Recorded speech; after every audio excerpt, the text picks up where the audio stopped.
Bon, on est arrivé sur une plage avec plein d'autres vanlifers. Et en fait, en voulant s'avancer un peu, on s'est complètement ensablé.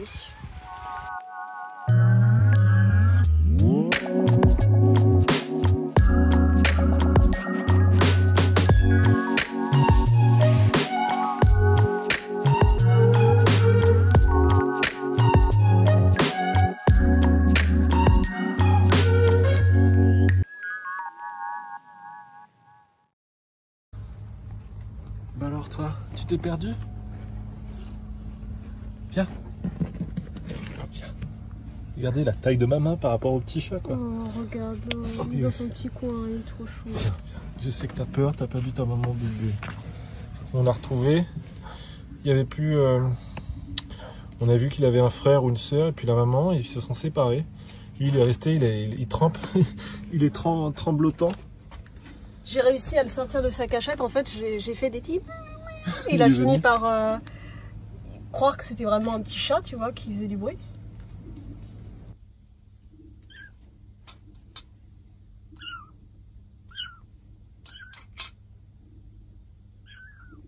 Alors en fait on a cherché la mère et l'autre chaton toute la soirée. Il est impossible de la retrouver. Donc là on l'a laissé un petit peu dehors tout seul pour essayer qu'il miaule et que sa mère le retrouve. Et en fait quand on est repassé tout à l'heure il était encore tout seul dans un ravin. Donc on l'a repris avec nous. Et on va essayer demain matin de retrouver la mère encore. J'espère qu'elle est dans les parages. Qui passe au moins la nuit au chaud et en sécurité quoi. Parce qu'il fait pas très chaud là, ces nuits-là en ce moment, donc pas envie qu'il se retrouve tout seul le pauvre petit. Il a passé il était en train de miauler quoi quand on est revenu le chercher.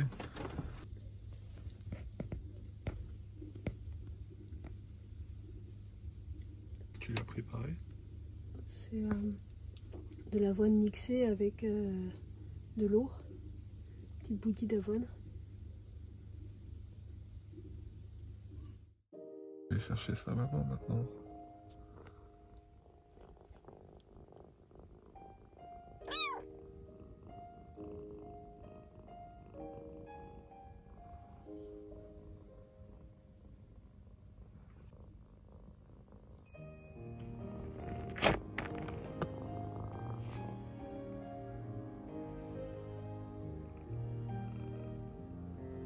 On lui avait improvisé une petite litière avec du sable et une boîte à œufs pour cette nuit et ça a marché. Donc là maintenant on va aller sortir et chercher sa maman. Chou, ça y est, on les a trouvés. Oh, je suis trop ému.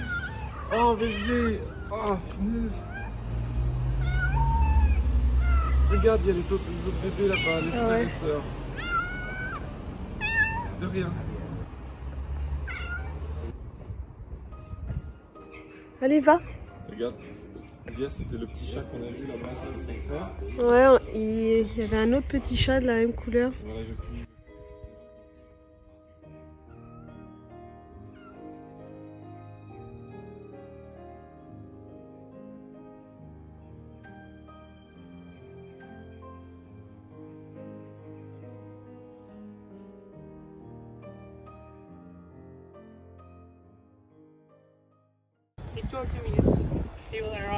Ok, parfait. Bon, on est arrivé sur une plage avec plein d'autres vanlifers.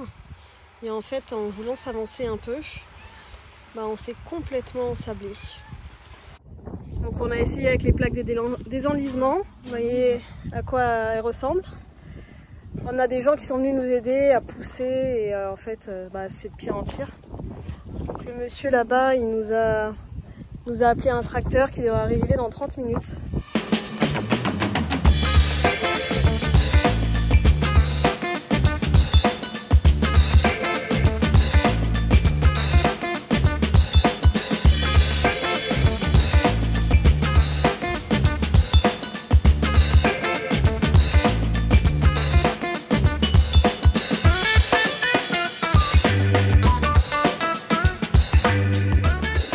En tout cas la voiture elle a réussi à se désensabler, bon, c'est un peu plus simple en même temps.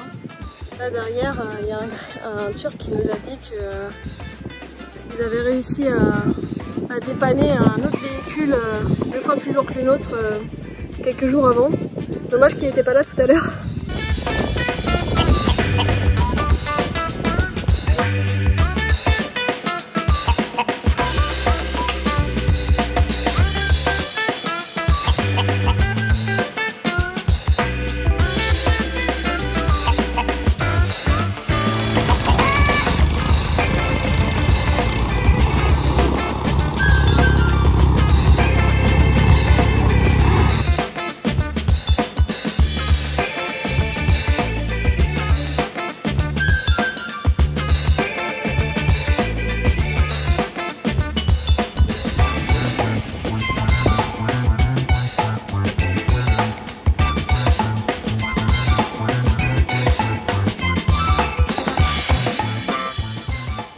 Bon, finalement on s'est mis là, c'est très bien aussi. On a la mer qui est en face là. Bon, normalement c'est 500 lire, donc ça revient à peu près à 17 €. Et là en fait il nous a dit que comme ça avait été très rapide, il nous a fait payer que 200. 200 ça fait quoi? Ça fait 7,50 € à peu près. On n'avait pas prévu ça dans le budget, mais forcément on pouvait pas rester bloqué non plus. Donc ouais, on est bien content que ce soit moins cher que ce qui prévoit de faire normalement. Bah ça va, 200 c'est pas bien méchant et au moins on a pu sympathiser avec tous les Turcs du coin, donc c'est bien. Une belle entrée en matière.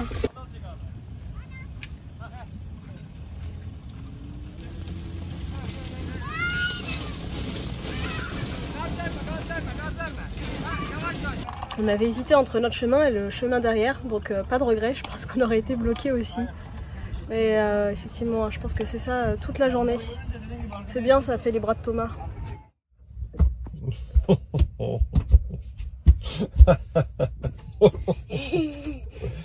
te fait rire que je rigole? Ah ouais. Machu. Machu. Oui.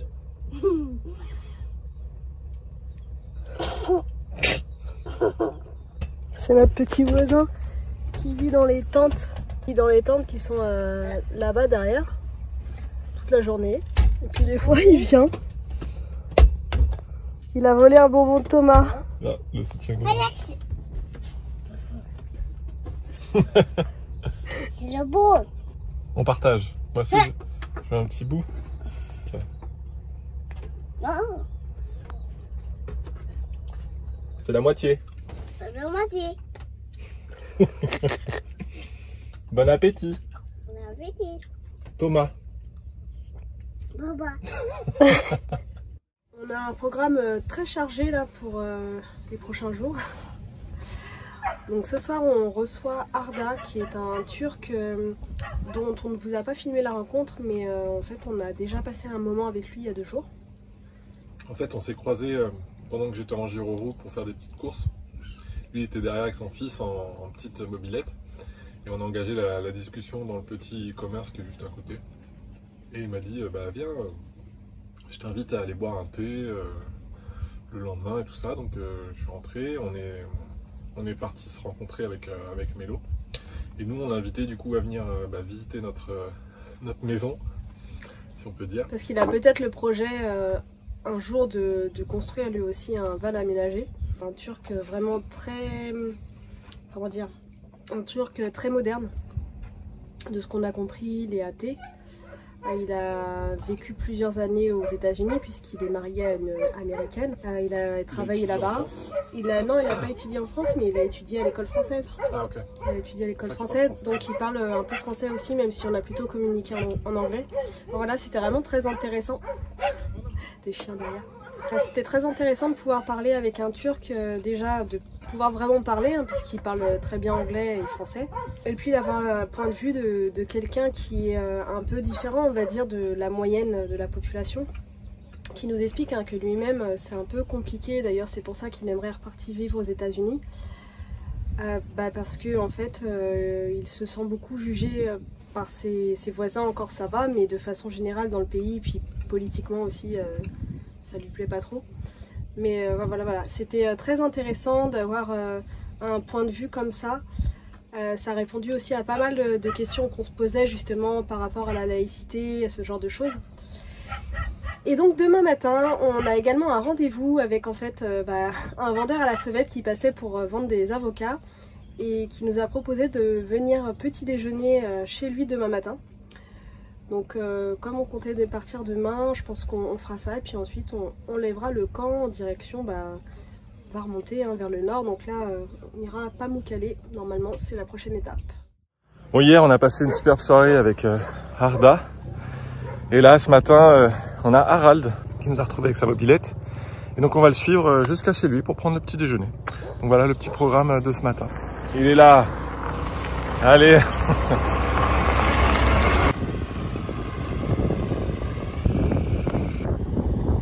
Sen şimdi dolaştır istersen. Gezdir. Bahçeluk. Apple. Bu portakal. C'est quoi ça? Ah, le poulailler. Mandalina. Mandalina. Ok, mandarine. Evet ama bak bu bu başka. Bak. Bu limon.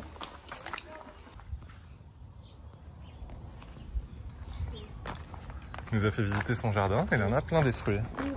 Sen fotoğraf problem yok. Sen.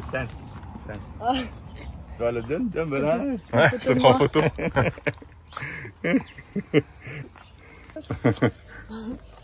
Teşekkür. Non mais c'est de la folie, Mélo là. Ah ouais, il nous a donné plein de fruits de son jardin. Alors je voulais essayer ça depuis qu'on est arrivé. Depuis qu'on est arrivé en Turquie, teşekkür. Le fameux thé turc. Et là ils nous l'ont proposé, donc en plus un vrai thé turc maison. Nos amis anglais du Pays de Galles nous ont dit que c'était assez hardcore, donc on va voir ça, surtout que je bois pas de café normalement. Comment il a dit qu'on disait santé Je sais plus. Seni? Hani bana? Yiyecek. Sen İçmiyor o. Kahve. Non. İçmiyor o. Bundan yapmadım. Actually, it's okay. Güzel. Yes. Usually they let it relax and then these Okay. grit drops to the bottom. Peki de çok para kahve. İçmek çok para. Teşekkür. Çok para. Evet. Expensive. Çok para. Evet. It's very Belki expensive. 25-30 bu kadar. Alors c'est bon? Ouais, c'est pas si épais que ce que je Bu pensais. kadarcık bak. Sevim Ouais, parıyor. c'est bon, franchement, c'est bon. Oh là là, quelle expérience, franchement. C'était super, c'était génial. On est resté 4 heures sur place. Ouais, c'était franchement, on s'attendait pas à ce que ce soit autant en nourriture et autant en accueil quoi, parce que Ouais, enfin vraiment, on a été accueillis comme des rois. Il nous a fait visiter tout son jardin. Chaque fois, il nous cueillait des fruits, des légumes. Enfin, je veux dire, il nous a donné plus de fruits que ce qu'on lui a acheté. Un avocat. Il nous a donné des oranges, des citrons. Très fier de nous montrer tout ça. on a rencontré ses voisins parce qu'il a invité les voisins au déjeuner aussi. Ses voisins anglais, donc on vous a filmé. Et un voisin turc aussi. Et un voisin turc. Donc du coup, on a pu bien parler avec les Anglais. Et également, ils pouvaient traduire un petit peu puisqu'ils parlent un petit peu turc. Donc tout ça a fait que c'était une rencontre vraiment très conviviale. C'était super, sa femme elle a tout cuisiné, même le pain il était fait maison, enfin c'était vraiment super bon. On les remercie encore, même on sait qu'ils ne regarderont pas, mais voilà, par la pensée. Merci de cette expérience, c'était super. Et pour les Anglais qui nous regardent peut-être, c'était encore incroyable. Merci pour ce moment. Merci pour l'accueil. Ouais. Pour la petite histoire, ce que les Anglais nous ont expliqué, c'est qu'en fait le monsieur est à la retraite depuis ses 38 ans. Parce qu'apparemment, avant en Turquie, tu pouvais prendre ta retraite à n'importe quel âge. Et tu avais une petite pension. Après, elle était certainement en fonction de ce que tu avais travaillé. Mais maintenant, c'est plus possible. C'est 65 comme le reste de l'Europe. En fait, sa vente d'avocat, c'est presque plus pour sociabiliser qu'autre chose. C'était assez marrant comme anecdote.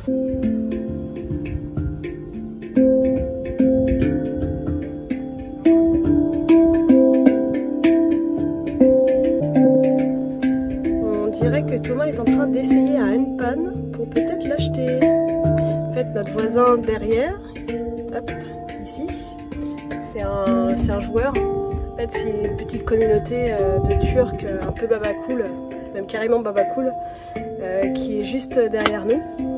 Tous les soirs, il joue de la musique, donc il y a du M-Pan, qu'est-ce qu'il y a d'autre? Djeridou. Et des guitares traditionnelles turques aussi. Ouais. Enfin voilà, c'est très sympa, hein. À chaque fois il y a un petit concert. Et du coup on savait pas, mais il en vend un. Donc Thomas est en train de le tester pour voir si on l'achète éventuellement.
Ça sert à rien. Vu la poussière qu'il y a dessus là et vu comment c'est plein. En fait c'est un peu compliqué de trouver du recyclage en Turquie, mais des fois on trouve des comme ça. Mais ouais, c'est toujours plein à craquer. Qu'est-ce que tu fais? Bon là je crois qu'on commence à lâcher et on se dit c'est bon, ça rentrera. On prend tout et n'importe quoi. On a vu les gens, ils avaient pas mal de tapis comme ça. C'est des grands tapis en plastique, mais du coup ça pour une terrasse ça peut être très intéressant. Donc on s'est dit allez on le prend. Et surtout on l'a payé 6 € je crois. Il est immense. Tous les vanlifers turcs ils ont ça pour se faire une petite terrasse devant chez eux. Ou même quand les gens pique-niquent. En plus c'est réversible. Du coup ouais ça fait vraiment deux différents. Et puis finalement, Thomas a craqué pour son M-Pan aussi. Ah, t'avais pas dit déjà? J'avais dit que t'étais en instance, mais là, ça y est, c'est officiel, il a craqué. C'était pas prévu dans le budget, mais en fait, là, c'est un M-Pan qu'on nous a vendu sur la plage. D'occasion. D'occasion, qui vaut 2 à 3 fois moins cher que ce qu'on peut trouver en France neuf. Donc c'était vraiment l'occasion en or. Bon, il prend un peu de place là, du coup, pour l'instant, on l'a mis ici. Mais ouais, on remplit le peu d'espace qui nous reste là avant de quitter la Turquie.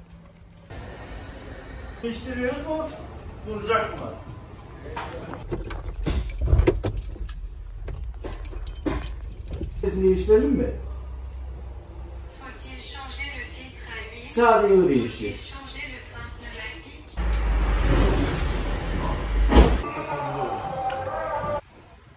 Bon, cette fois-ci, c'est pas le thé, c'est l'ice tea. Ça fait du bien avec cette chaleur.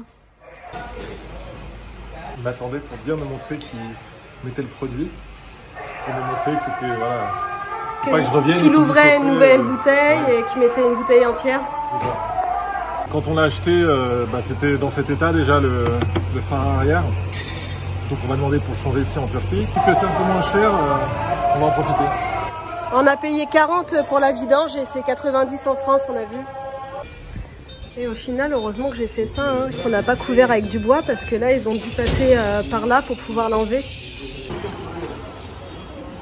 On en profite, on avait aussi le liquide de la vitre qui ne marchait pas, en tout cas, je sais pas, on n'a jamais réussi à le faire fonctionner. Là, il est en train de démonter aussi pour voir ce qui se passe. On a remis une plaque sur le côté aussi qui était défaite, enfin bref. C'est une petite beauté quoi. Ouais, donc du coup c'est bon, ils nous ont tout fait, donc ils nous ont changé la pompe du lave-vistre puisque c'était ça qui était en panne. Ils nous ont remis un petit truc sur le côté, ils ne nous l'ont pas compté. Ils nous ont changé donc derrière tout le phare qui était cassé avec l'ampoule. Donc franchement je pense pour tout ça on n'a vraiment pas payé grand chose. Et c'était du travail rapide et efficace. Donc si vous êtes dans le coin, on est aux alentours de Pamukkale, je vous montre la carte. En fait, c'est un quartier où il n'y a que des garagistes, donc on a fait notre vidange juste à côté. On a eu des bons prix et des mecs qui nous ont pris tout de suite, ont bien travaillé, donc c'est pas le cas dans tous les garages, hein, dans ce qu'on a pu voir avec d'autres voyageurs, donc franchement on vous les recommande.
Donc comme en Cappadoce, hein, ici il y a aussi les petites photos traditionnelles, on dirait.